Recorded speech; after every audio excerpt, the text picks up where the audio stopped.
is proud to be associated with this award, with its creators, and with its first winner. And here to tell you about all three is my great colleague, our Washington National Opera Artistic Director, Francesca Zambello.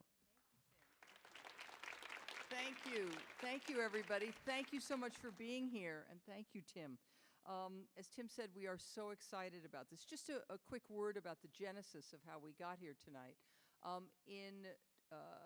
In the vaguely post-pandemic moment of 2022, three amazing creative collaborators, Kimberly Reed, Laura Kaminsky, and Mark Campbell, had the idea of creating and funding the True Voice Award. The True Voice Award is intended to help support the training of transgender and non-binary opera singers and increase their visibility in the industry. They approached me, since we are the national opera company, as the first place, and of course we wanted to be the anchor organization for this. And so our responsibility, or our collaboration, was to be able to present a recital and to assist in training an artist. So our company and the Cafritz Young Artists program, headed by Christopher Cano, will give this award every other year. So I want to also acknowledge one of the donors is here right now publicly, if I may. This is Mark Campbell, could I ask you to rise, Mark? Thank you. Mark has also been instrumental as one of the mentors in our American Opera Initiative, has written several operas for us that we have produced, including Silent Night most recently, and I'm sure there'll be more in the future. An amazing librettist and an incredible advocate for so many different aspects of our art form. So the first recipient is Katherine Goforth, who has been working with our staff and teachers this week, and we are thrilled to present her recital here on the Millennium Stage.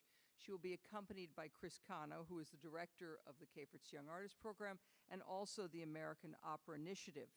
I also just want to throw in a plug that Turndot opens next week, and there are not a lot of tickets available, so you better get them, okay? Just thought I'd throw that in there. So we're going to have a chance to hear Katherine not only sing and perform this recital, but also give us a chance to hear some about her personal experiences in the field. So please, let's welcome Katherine and Chris. Thank you so much.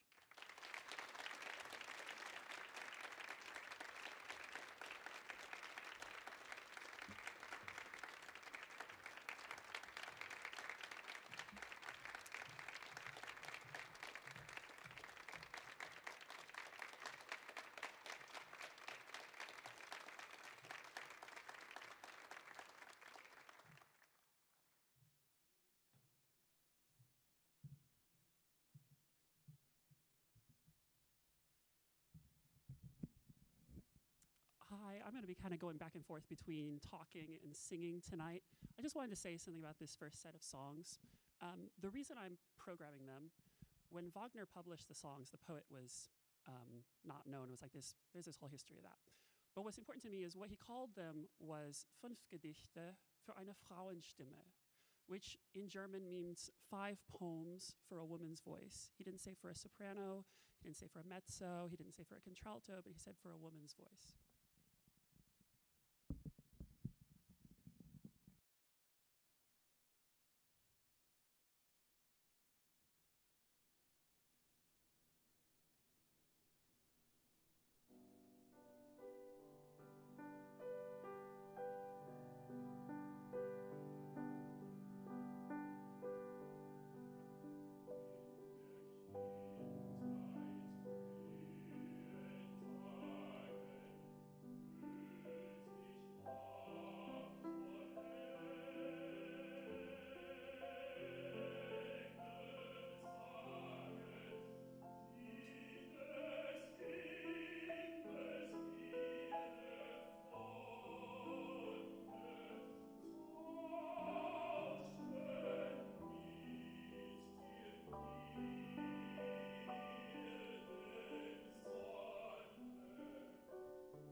Thank you so much. So I'll be kind of back and forth between ad-libbing and my phone tonight, because I just have some things that I want to say in a really particular way. I just wanted to thank you all for being here. I wanted to thank also Kimberly Reed and Laura Kaminsky and Mark Campbell for dreaming this award into being. And thank you to Washington National Opera for hosting this residency and presenting this concert. About a year ago, I started telling people that I wasn't interested in playing male roles anymore. I don't know how much context everyone here has about the opera industry. That's been kind of our standard for the past 10 years, is that transgender women are expected to play male roles. So about a year ago, I started telling people that I wasn't interested in doing that anymore. And then I needed to start imagining what it would look like to do something else. So the next two arias I'm going to sing are from female characters. And I can't sing them in the original octave, so I will sing them an octave down. This is one image of what it could look like for me to sing female roles, or for other transgender women to sing female roles on the opera stage.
Thank you so much. These next two songs are by Schubert. The first one is called Litanei. The real title is Litanei der Fest aller Seelen, which means it's sort of a prayer for All Souls Day, a song of remembrance.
Thank you. This next song is called Hoffnung, which means hope. I'm trying to think of how detailed of this version of the story I want to tell, but this song is like very, very personal to me. If we go back sort of like 5 years, it's 2019, I'm in Cologne, Germany. I haven't come out yet. I am in one of the worst times of my life. Every day I'm thinking about how am I going to go on. And I have some family members here tonight. They remember what those phone calls were like. Sort of in the midst of all of that, I heard this song for the first time. It's not really one of the well-known Schubert songs. But as the text goes, people talk a lot. This is the translation. People talk a lot about people talk and dream a lot about better life. Whatever happens, if they get to the end of their lives and things haven't turned out right, they still keep hoping that things will get better.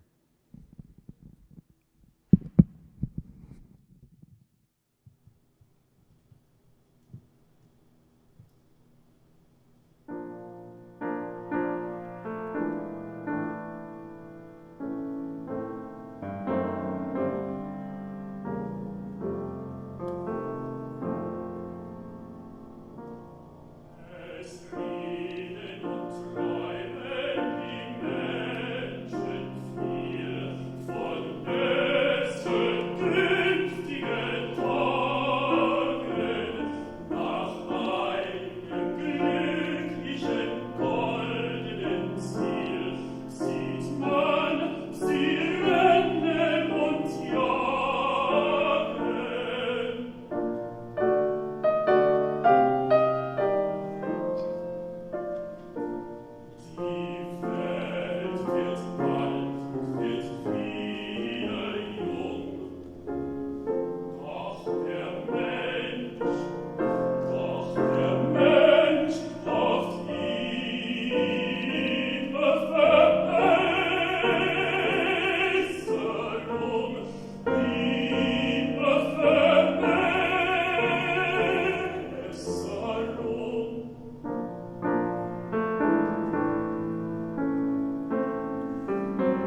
Okay, I have to keep track of time as I talk because I've been trying to write this thing for a year and have definitely a lot to say. So I'll try not to go on for too long. But I wanted to talk to you tonight about what my experience has been over these past 5 to 7 years since I started HRT and came out publicly and started figuring out what my life was going to look like. I thought that I was going to be able to continue my career in the same way as I did before I came out, auditioning with tenor roles and playing male characters on stage. But I started doing it and learned that I couldn't tolerate that experience anymore. Through the process of transitioning, I'm a different person than I used to be. Playing a male role doesn't feel like a character or a costume.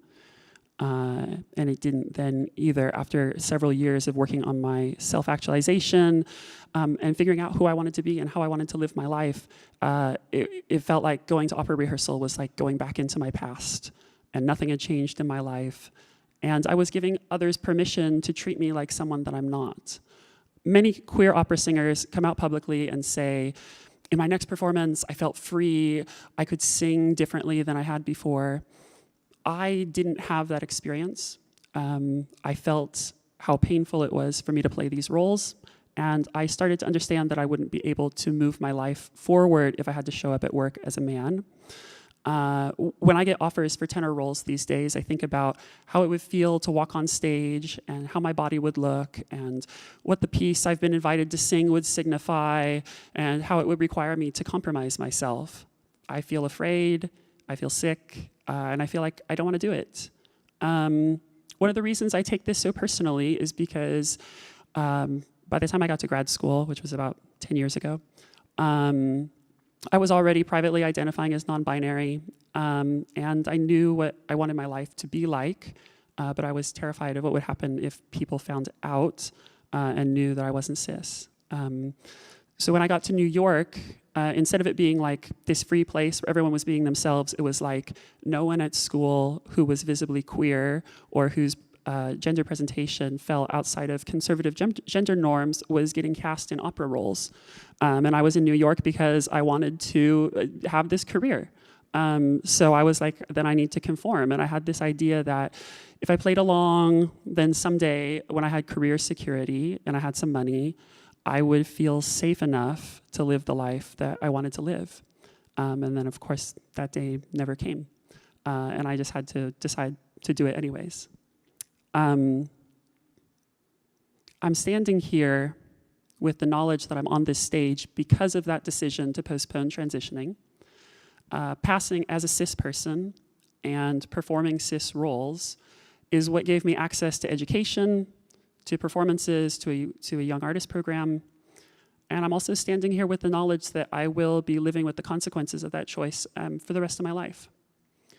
To all the young trans people in classical music, I would say that there is nothing this art form or this industry or any industry can offer you that will ever be better than living your own life. The deeper you get, the more people will be asking or threatening or trying to force you to be less than yourself. And I urge you to always put your life first. When I got the email from Caitlin that I was going to receive the True Voice Award, I was backstage at a performance of the play Our Town, and I was getting into costume. I was playing Emily. And I was sitting next to a trans woman friend and colleague who's older than me and who came out at least 20 years before I did. And who has had to endure more than you could possibly imagine to live her own life. So I looked at the email and I said, oh my God, and everyone said, what? And I said, I'm getting this new award for trans singers. And my colleague, who was not able to perform for many years after she came out, who was not allowed to participate in the arts at all because she was trans, just said, you're lucky. They didn't have awards like that in my day. I haven't stopped thinking about that comment during the past year and a half, or the idea of how many people have been left out of the arts or forcibly excluded or who never started in the first place because they knew that they wouldn't be welcome. I've also thought about all of the people who might feel that they were left out when I won the award. The symbolism of a white trans woman winning in a country that has an epidemic of violence against black trans women and trans women of color, in a country in an art form dominated by white supremacy, a singer who's already had access to the system, already gone to a young artist program, already gotten a master's degree. And it's not that anyone told me that they were upset. And it's also very true that I need this kind of visibility if my career is going to move forward in any significant way. But it's been the worst part of this award for me. There are so many trans singers out there. A couple of weeks ago, I did an interview and someone said, what's it like to be one of the few trans singers? And I said, I'm not one of the few. They just won't hire us. And so there are so many singers out there who would benefit from visibility and access. Any barrier I break is simply that, a barrier that has been broken for me, for my unique positionality and context. Each person will find that they have unique barriers within this industry, within this society that is dedicated to oppressing them. It is important to me to remember that while for some people I may be the model of breaking barriers, for other people I myself may be the barrier. I think we have the opportunity today to change the conversation from how can trans people fit into the classical music structure to classical music needs to change to make room for us. And that's what I wanted this award to do. I think there's a huge question for me, which is why should trans people participate in classical music? And why should I invite my friends to participate or come see a show when they're never going to see a work about us or never see a work in which we exist? Opera could be a space where trans people fully self-actualize and live the lives of our dreams on stage, where trans audiences get to see that, where we're not treated like jokes, we're not treated like there's something wrong with us, like we deserve violence, like we're not worthy of grieving. And I do want to say quite strongly that I think it's both ridiculous and disrespectful that trans women are expected to play men in opera, a fact that routinely shocks friends and acquaintances outside of the industry. Trans women in theater get to play women. Trans women in musical theater get to play women, even if they transpose the keys. I see performers in other genres playing the roles that are right for them, but not in opera. We deserve to choose the roles that feel right for us, the same privilege that cisgender singers enjoy. It doesn't mean that anyone who wants to play male roles shouldn't, but that we, the artists, who have to go on stage night after night and into rehearsal day after day and embody these roles and everything that that experience of embodiment means, should get to choose what's right for us. And another thing I wanted to say was that trans people are a broad group with diverse senses of self, needs, wants, and dreams. Many of us fight with each other. Many of us disagree with each other. Some trans people want to blend in. Some want to stand out. Some want to be known as trans. Some don't want anyone to know. Some want to sing soprano. Some want to sing bass. There are trans people singing now who haven't come out to anyone, whose voices changed or didn't change in the ways that they wanted, who can fit into the cisgender model. And there will always be trans people who don't have their ideal voice, who can't fit into those boxes. Trans liberation happens when there's room for each of us exactly as we are, without having to change anything.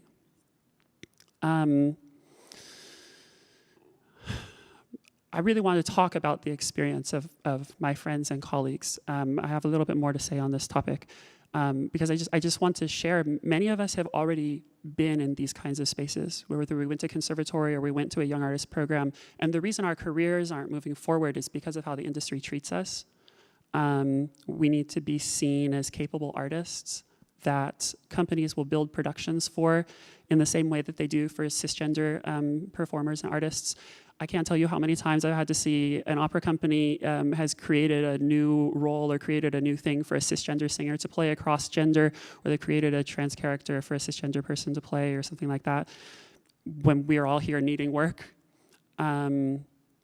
We need agents who, rather than saying to us, I wouldn't know what to do with a trans singer, or the only work available is presenting you as a man on stage, know how to represent us and how to get us into affirming workspaces. And we need casting directors who can work with us to find roles that fit or imagine ways that fit.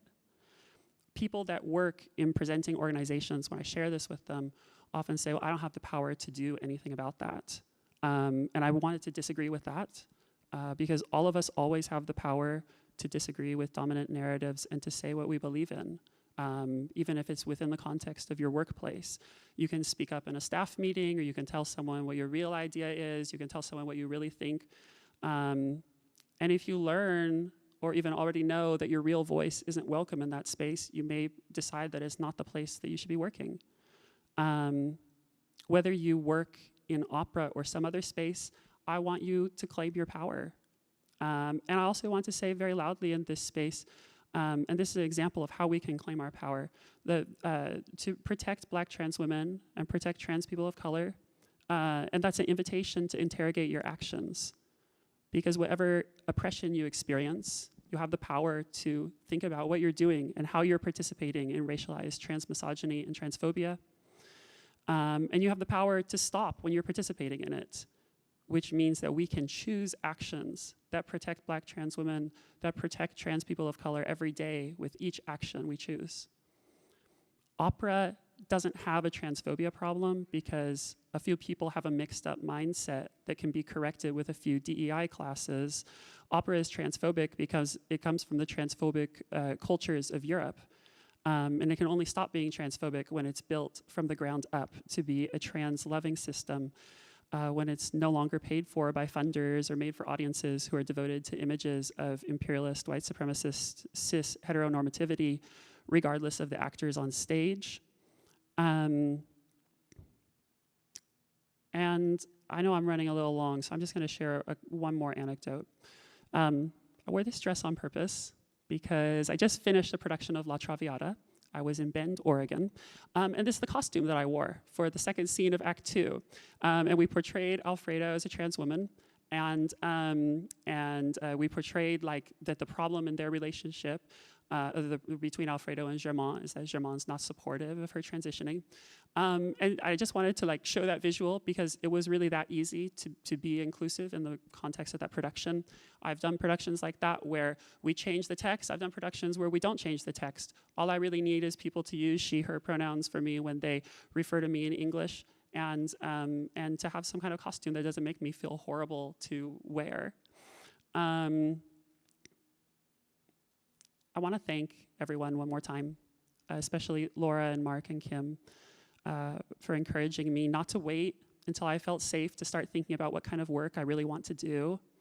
And thank you to everyone who over the past year has been willing to introduce me to somebody. I've met more people in the past year because of this award than I met in my entire career beforehand, it feels like. And it's been really incredible to connect with other people and to have that sense of hope and solace and community. And thank you, Tia, for being there throughout the whole year, like every time I was at home crying and talking through all of this with me every day. And for helping me believe that I could do the work in the ways that worked for me. This is something I wrote about as one in 2014. Right when I saw the press release. It is not going to be perfect, but I think this is a milestone. We do not have work like this. We have never had an opera about an out trans person. We do not have trans voices represented in opera. My standards are so low, but I'm both amazed and happy that a trans woman is part of the creative team in an opera about a trans woman. I want to see work about trans lives. I hope that the True Voice Award will evolve into a process that doesn't only have to center one person, but can empower every trans artist and help us imagine what trans opera with trans and gender diverse people at the center looks like, a practice that has room for many artists across our different creative practices, needs, traumas, and joys.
When I was an undergraduate, I used to do some work organizing with the New Poor People's Campaign.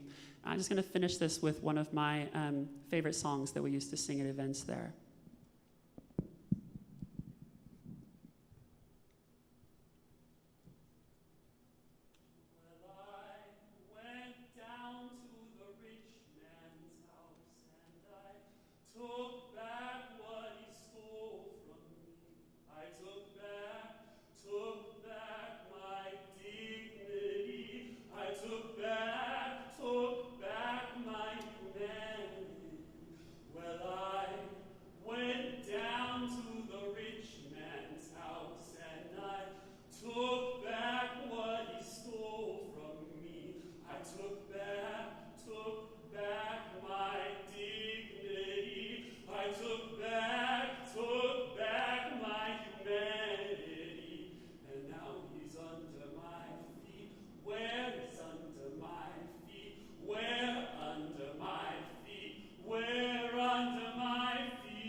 Thank you for joining us at Millennium Stage. For more information about upcoming shows, please check out the Kennedy Center website or Facebook page. At this time, we ask that you please head to the back of the seating area so we can safely put away our chairs. Thank you, and we hope you enjoy the rest of your evening at the Kennedy Center.